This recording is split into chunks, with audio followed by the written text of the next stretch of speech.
আসসালামু আলাইকুম, সবাই ভালো আছেন? এইমাত্র আমাদের স্যামসাং এর একটা রেফ্রিজারেটর সাইড বাই সাইড এই ডাবল ডোর ফ্রিজটা সেল হয়ে গেল। এইটা সিলভার কালার, বাট সেল হয়েছে হচ্ছে ব্ল্যাক কালারের ফ্রিজটা। আমি একটু আপনাদেরকে দেখাই।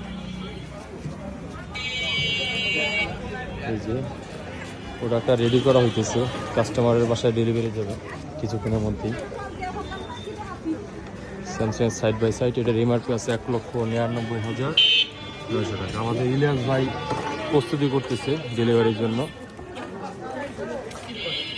ইলিয়াস ভাই ভালো মতো ফ্রিজটা পৌঁছে দিয়েছে কাস্টমার বাসায়, ঠিক আছে? কোনো সমস্যা যাতে না হয়। তো এটা আমি একটু দেখাই যদি আপনাদেরকে। এই যে ভিতরের সাইডটা, এই সাইডটা হচ্ছে পুরোটা ডিপ, এই সেক্টরটা। আর এই ডান পাশে আছে